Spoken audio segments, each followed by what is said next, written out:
Hello, welcome back to the channel. It's Arma Bricks, and you are looking at the Grimmauld Place 12. So, this is not a regular set that came from Lego 76408. It's modification MOC from Rebrickable, which was made by Ben Builds Lego. So this author created this set by combining two sets from Lego, the original one, 76408, and added extra about 250 pieces in total. And this is what he came up. So I will review it and will tell my thoughts and where I did some improvements on it. So let's start with that. So let's start from the exterior. Exterior looks really good, and I'm really happy with the end result. I when I saw firstly the set when it was announced by Lego, I imagined that definitely this should be a modular building that should be converted to, and this should be in the Lego City. And here it is, thanks to Ben Builds Lego, and that author creator does some really amazing jobs. Especially I saw there are some really nice from architecture series, so check it out in the Rebrickable, because I do think that especially if you're interested in MOCs, you will find something that suits you well. So okay, let's get back to the building. So its original design. So in the middle we have the dark bluish gray area, and all the corner ones medium nougat, which has only one door that are opening. Others are just imitations, black window pieces, and here is the actual doors that you could open in. So you do have two lamps here, and if we turn the building, you can see already that this side view is not that user friendly, so probably you would wish to add it to some kind of other modular building just to hide it, because keep it as is I wouldn't recommend to do, unless you would add some more texture, replace some parts, and etc. So the back is something similar that you would expect from 12 Grimmauld Place. So yeah, it is similar color, similar design, and I really like how it ended up. We have three exit doors at the ground floor. We have a huge balcony or terrace here, and yeah, it consists of 3 floors. What more you can expect from it? And another side is again almost identical to the last one that we saw. Some better to put it near the other modular building. So let's try to remove floors and to see what is there inside. Okay, here is the ground floor, and it is quite nice. And I can tell you right here that I've added some extra touches from my own, just to use the parts that were left after building this MOC. So I do think that it is good usage of that. So what I did here, I added some flat tiles right here where the doors are, and added some extra decorations right here to hide the open studs. And I do think, yeah, those horn places as well added right here. And basically that is it. Everything else, it's in the original MOC instructions. Yeah, by the way, I've changed this to a tile instead of studs, just to hide those studs, because I do think that it gives you a cleaner look. at this point. So what we do have on the ground floor, so when you enter, you have a huge dining desk here, so some drawers, some things that you would expect in the dining area. And on the other side we have stairs, which I think fits really well here, and piano, which can be used for playing with it. So really nice features added in the interior. Probably I would add something more in addition, just to cover a bit or separate the area here from the dining and from the point where piano is. So I probably will think how to do that, but it's just nitpicking. Anyhow, this is it for this floor. Let's go to another one. Here is another floor. So we are at the first floor. So first of all, before we will begin with interior, I wanted to share a bit of details here.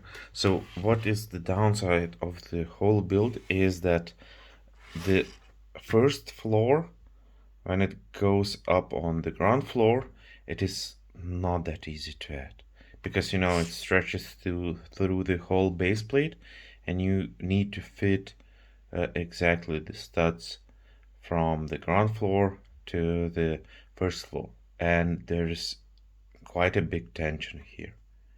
So yeah, you need to kind of open each of these two doors, put your finger there and just push the wall to the side so it could kind of fit in. So definitely the tension is really big there. So it doesn't happen with the smaller builds when you have some kind of combined buildings when you're adding on top. I even noticed the same issue when I was building my MOC for the Friends Central Park and Monica's apartment building, which also is kind of large and has big floor. Even if when I had 1.5 base plate floor, it was more difficult to align and avoid the tension. So I don't know how to solve it, but if any one of you know how to solve that tension, let me know in comments below. Okay, let's go back to the improvements that I've done. So this black element was added because it wasn't there, and I thought that it should have something. Also, I've replaced a black window with the transparent doors, just to have an exit to the terrace or balcony. Added flat tile here, and also added black flat tiles right here on the balcony, just to again hide the studs. And at this point we have these 3 beds or whatever it is that are sitting here. So yeah, these are the improvements on the terrace or balcony. Let's go inside. So inside we do have some minimal things that were added. The tree, the family tree is still there with those stickers, so it is really nice. It's add some interesting details. We do have the staircase here, which is really primitive. I don't know, maybe I will think how to change it, because I do think that it should be proper staircase. So probably this one will be one of the improvements that I will do. Of course, there is a table, there are some skulls here that are hidden, and nothing much more into it. So it's primitive, so probably I will combine some of the details from other smaller Harry Potter sets that could fit right here, and it will give more details as I would like to see. So what I did in addition here, I've hide those studs that were open here from the parts that were left. I've also added extra wall for the stairs, just prevent from falling the figures down, and added some texture on the top just to make it more finished product. And yeah, added flat tile reddish brown color here before exiting to the terrace. So that is it. So it is quite simple. Of course, when you put the figures in it is much better. But in my opinion, it lacks something, and I would add something to the terrace just to have it more lively. Okay, let's go to the last floor. Here is the top floor. So it goes much more smoother on the first floor because there's quite let's say not that wide that it was right here. Those extra studs that adds up here probably adds all the tension, so this went really nice, so it's all good. So what we do have from the negative side. From the negative side, what I do not like and what I will probably improve, these parts of the building. So it is quite clumsy. They are not connected to anywhere. So I would like to add something just right here, and do a connect somehow that they would kind of be stronger, because as you can see there's a really big gap. If I look at here, is it the same? Let's try to put it down. No, it isn't. We do have other pieces that hides it. Yeah. Probably this is a solution that should be done on that floor as well, because I do think that this situation is not that good. But of course, probably some extra parts will be needed for this. But anyhow, it's just, small nitpicking. Anyhow, author did a really good job. Trust me, guys, it is really good and enjoyable build. So what we do have on the last floor? So it has quite a lot of details, in my opinion.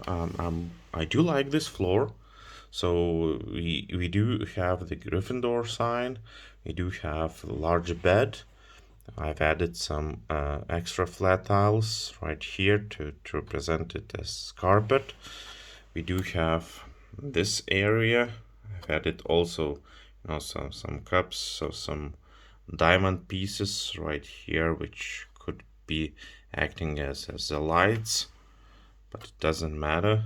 Yeah, we have painting. We have a big chair for the lady and the cat, with flat tiles as well.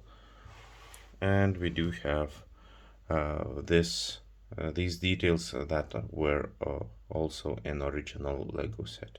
So it is quite nice. So what I did, as you noticed already, I've added those diamond pieces to act as lights, and added some flat tiles again. And I do think that it is pretty good. Of course, maybe something could be added, but I do think that, keeping in mind that we do have everything filled in all of the corners where you look, of course the center is still empty, but maybe it's all right. So it looks pretty decent. So what is left here is the roof. Roof is simple as that, so it is similar to original set design. So we have antenna, we have two chimneys, we do have this different technique, different facade that is used for the rooftop, and that is pretty it. It's basic roof that could be. So overall, as I mentioned a bit earlier, I really enjoyed this build. I thought that it will be kind of painful, to go through instructions and to find needed parts, but it was so enjoyable. It was quite quick. It took me only probably 4 hours to assemble without rushing, so it is a nice result. And what you get is good looking building from front, especially. The front is so nice. It it is really neat and it is really good.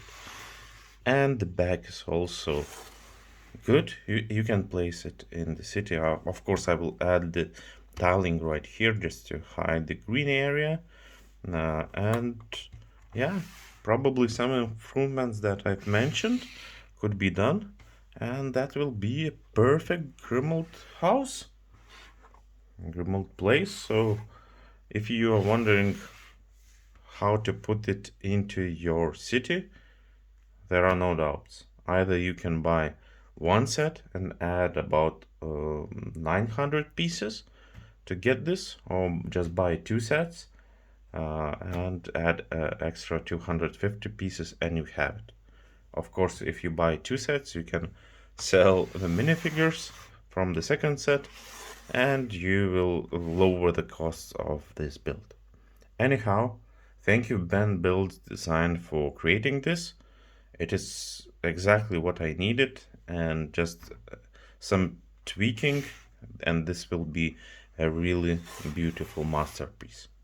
So thank you guys for watching. Do not forget to subscribe. I really appreciate when you do that. And see you next time, because I do think that the progress should be made in this Lego city again. So see you really soon. Goodbye.